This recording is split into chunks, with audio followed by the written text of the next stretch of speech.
안녕하세요. 6강의 세 번째 마지막 시간입니다. 로봇에도 인권이 있을까?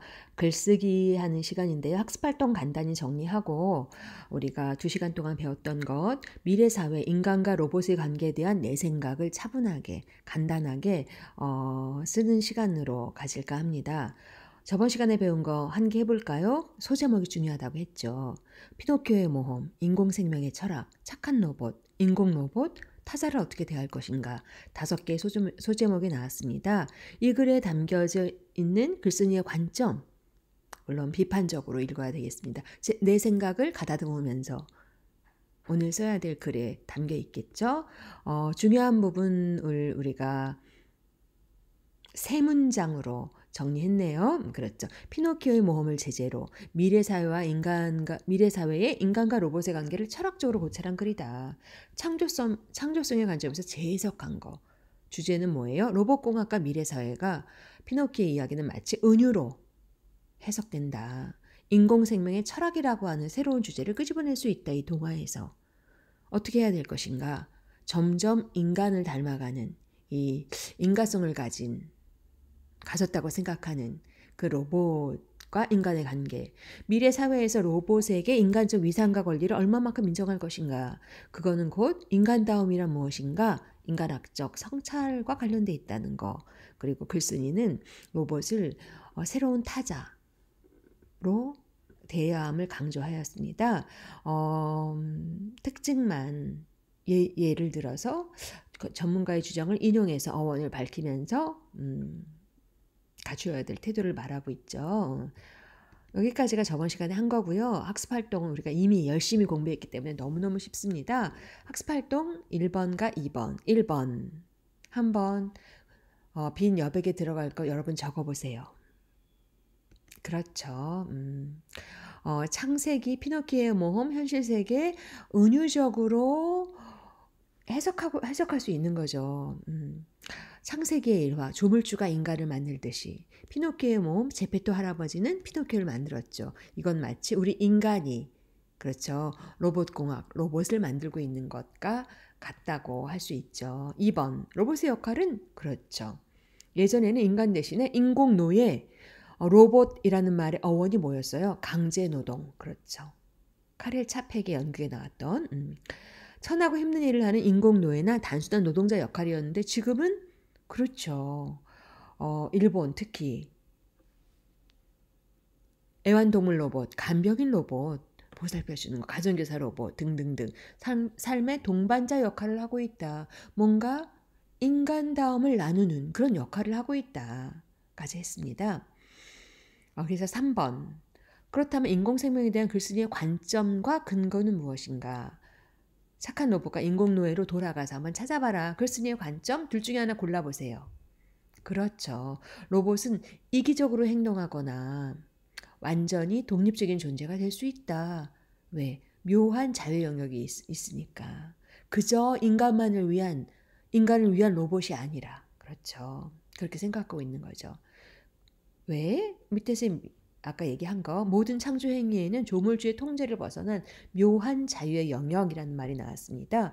그래서 로봇 3원칙을 어기고 이기적으로 행동할 수도 있고 독립적으로 인간과 독립적인 존재가 될 수 있다라고 하는 게 글쓴이가 로봇을 바라보는 관점이었습니다. 2번 그래서 찾아봐라. 글쓴이가 피노키오 모험을 통해 제기하는 인공생명의 철학? 그렇죠. 인간이 되고 싶어. 인간 소년이 되고 싶어. 라고 피노키오가 얘기했죠. 로봇이 빠르게 인간을 닮아가는 것을 보았을 때 로봇에게 인간적 위상과 인간적 권리를 얼마만큼 인정해야 할 것인가 라는 문제가 대두된다. 이거는 곧 인간다움이란 무엇인가, 인간이란 무엇인가라는 인간에 대한 성찰로 이어진다. 그렇죠. 그 다음에 맨 끝부분에 뭐라고 나왔어요? 로봇권을 주장할 때 우리는 과연 통제만 할 수 통제로 가능할까? 아니다. 이제는 통제할 수 없으니까 자율과 평등의 원칙으로 인공생명을 새로운 타자라고 하는 개념으로 타자라는 말이 되게 어려운 철학 개념이었어요. 그리고 제페토 할아버지가 피노키오를 이렇게 참고 기다리고 인내해 준 것처럼 우리도 로봇과의 관계에 인내하는 자세가 필요하다라고 하는 말을 맨 마지막에 했습니다. 이제 오늘 수업의 하이라이트. 여러분이 찬찬히 생각해서 하나, 둘, 셋, 넷, 다섯, 여섯, 일곱, 여덟, 한 16줄 정도 A4 한 쪽이 아니라 자료 활용할 수 있습니다. 찾아보고 워크북 뒤에 선생님이 이거 41쪽이고요. 워크북 42, 43쪽 일부러 여백을 남겨놨습니다. 자신의 생각을 메모하고 마인드맵을 하고 정리해보고 문단 나누기 뭐 이렇게 등등 해서 41쪽에다가 여러분의 생각을 한번 찬찬히 적어봅시다. 선생님 끝나기 한 1, 2분 전에 다 쓴 사람 앞으로 나와서 도장 찍고 도장이 없는 사람 오늘 수업 안 하는 거.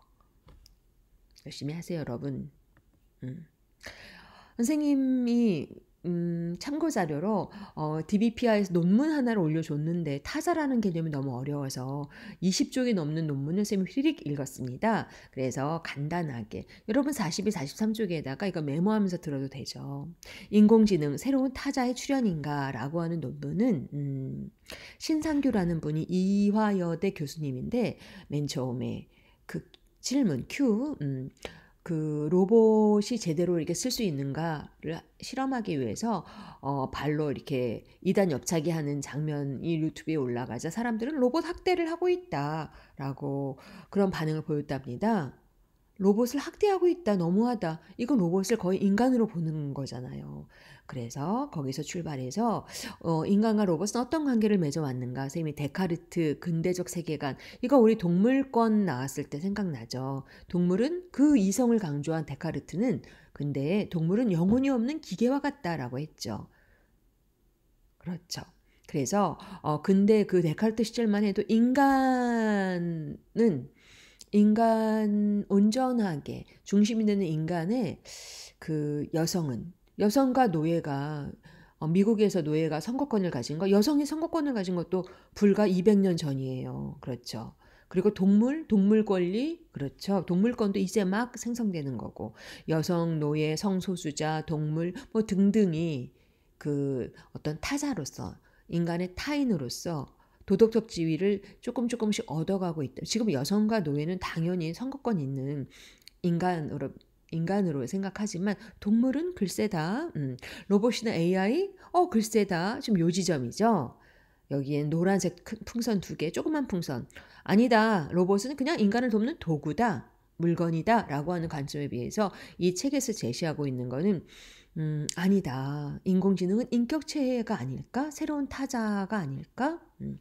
2016년 이세돌 바둑 사범이 알파고한테 졌습니다. 그런데 이 알파고는 신경망 구조에 입각한 인공지능이야. 스스로 판단하고 행동하는. 그렇죠. 그런 어떤 알파고 인공지능이 이겼습니다. 이걸 기반으로 해서 옆으로 가면은 인공지능. 그때부터 우리 삶을 근원적으로 재규정하는 어떤 새로운 타자. 시간이 지날수록 여성이나 노예가 그 당시에는 도덕적 지위가 없는 것처럼 하다가 지금은 당연히 도덕적 지위를 갖고 있는 것으로 인정되는 것처럼 저 멀리 낯설게 거리를 둔 로봇과 AI도 이제는 도덕적인 어떤 인격체로 이렇게 생각해야 되지 않을까. 새로운 타자로 부상되고 있다. 시간이 지날수록 도구적 성격이 아니라 제 밑에 써놨죠. 논문에서 중요한 부분 옮겨 적은 건데 인간적 상호작용의 타자성을 띠게 된다. 여러 가지 예를 들었습니다. 어려운 논문이었지만 뭐 이 정도만 이해하면 될 것 같습니다. 그 다음에 선생님이 JTBC 스포트라이트에서 요번 9월 달에 유튜브 찾아보니까 제목이 뭐냐 하면 노란색 똑똑한 로봇 기회와 기습 로봇의 역습이라고 해서 오른쪽 팬데믹이 가져온 새로운 세계 코로나19가 바꾼 세계라고 해서 로봇이 어떻게 우리 인간의 삶에 훅 들어왔는가 이거를 길게 했던 것을 봤습니다. 배달 로봇, 키위봇, 스타벅스 이런 차 같은 거 이런 거 로봇이 상사처럼 생겼는데 로봇 개, 사족 보행 로봇 스팟, 자율주행 차량 로봇이 점점 진화하고 있습니다. 특히나 그 일본에서 자신의 감정을 느낄 수 있는 로봇 페퍼는 인간형 로봇이라 엄청나게 팔렸는데 한계가 있기 때문에 오늘날 생산이 중단됐다고 하지만 그래서 누구야? 빌 게이츠인가 로봇 새를 거두어야 된다. 로봇을 이용해서 만들어낸 이윤에 로봇 새를 부과해야 된다. 그러면서 이 스포트라이트에서는 일하는 사람을 크게 세 개로 나눴어요. 블루 컬러, 화이트 컬러, 실리콘 컬러. 실리콘 컬러는 처음 봐. 블루 컬러 노동자, 화이트 컬러 지식 노동자, 머리 쓰는 노동자, 실리콘 컬러는 로봇과 휴머노이드. 그런데 실리콘 컬러가 버는 돈이 기계가 인간보다 앞지를 것이다 라고 하는 예측을 하고 있습니다. 그리고 어떤 교수님이 나와서 그러지 않기 위해서는 교육과 훈련이 필요하다. 뭐 이런 얘기를 하고 있습니다. 우리 그 준서 학생이 그 로봇에 관한 자유현상을 올리라고 정보 찾아서 패들렛에 올리는데 중앙일보에선가 이걸 찾아 올렸습니다. 인공지능 로봇에 관한 윤리 논쟁이 본물처럼 쏟아진다. 그래서 거기 안에 있는 기사는 크게 세 가지. 인공지능은 인간에 봉사하는 도구인가? 인격체라고 할 수 있을까? 말고 또 하나 해서 크게 세 가지. 인간에 봉사하는 도구다. 로봇 3원칙, 철저히 인간 아래 로봇이 있는 거죠. 인간을 해하면 안 된다. 원칙, 1원칙, 2원칙, 3원칙 알죠? 아니다. 봉사는 도구에 불과하다. 또 하나는 인간과 공존해야 하는 게 아닐까? 그래서 이거는 윤리적 주체로 인정할 수는 없지만, 인격체라고 할 수 없지만 로봇이 자아와 감성을 지닌다면 잘 대해주고 사이좋게 지내야 되지 않을까 생각해서 우리나라에서 2007년에 무려 지금으로부터 15년, 14년 전에 로봇 윤리 헌장이라는 걸 만들었다고 합니다. 앞서가는 대한민국. 그리고 가장 그 선진적인 의견, 우리 교과서의 김용석 글쓴이의 의견입니다. 인격체라고 할 수 있지 않을까? 준비해야 되지 않을까? 그러면서 로봇의 권리를 얘기하고 흑인과 여성, 아동, 동물, 심지어 이런 거를 어떤 도덕적 지위를 갖고 있는 동물 복지, 그렇죠. 동물은 동물 복지까지 타자로 받아들이는 것처럼 인공지능 로봇도 인격체로 받아들일 날이 올 것이다. 라고 하는, 인격체라고 할 수 있지 않을까? 라고 하는 생각입니다. 여러분 생각은 어떠세요? 그래서 우리 워크북 42쪽을 활용해서 아까 얘기했죠. 자, 그 뒤편에다가 선생님이 얘기한 거 세 가지 메모하면서 들었다면 이걸 메모하고 그다음에 좀 찾아보고 생각하는 시간 한 5분, 6분. 그렇죠. 그리고 열 몇 줄 분이 안 되니까 여러분 생각을 잘 한번 적어봅시다. 선생님이 도장으로 확인할 겁니다. 여러분 다음 시간은 7강입니다. 2시간은 휙 할 건데요. 잘 찍은 사진 한 장. 우리 실제 그 스마트폰으로 자신의 작품 내가 잘 찍은 사진 한 장씩 출품해서 선생님이 그 학교에 신청해서 진짜 사진 인화지에다가 출력해갖고 우리 작은 전시회 할 거거든요. 재미있는 글입니다. 잘 찍은 사진 한 장. 다음 시간에 배우기로 하고요. 참 다음 주에 우리 책 읽기 시간에 모둠 마지막 모둠 시간이 있으니까 모둠책 챙겨오고요. 오늘도 열심히 공부한 여러분 수고했습니다.